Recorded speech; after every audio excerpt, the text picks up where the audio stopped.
We know that tobacco probably is one of the key issues that produces or causes a lot of different cancers. And we think about lung cancer, but it has a role in bladder and kidney, prostate, colorectal. A lot of different cancers can be increased by tobacco use.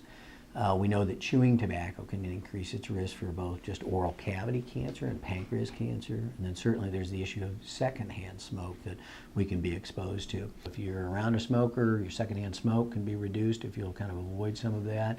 The second thing, if you are a smoker, talk to your primary care provider. There are a lot of stop smoking products that are available.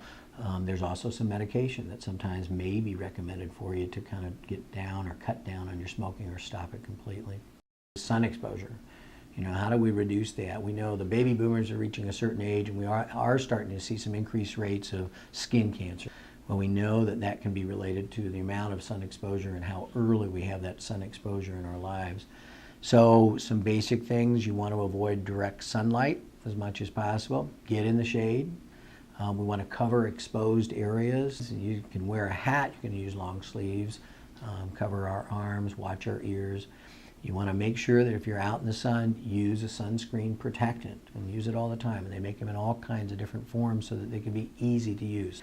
It's probably a good idea to avoid sun tanning, booze, things like that, because we do know that there's data that increases our risk.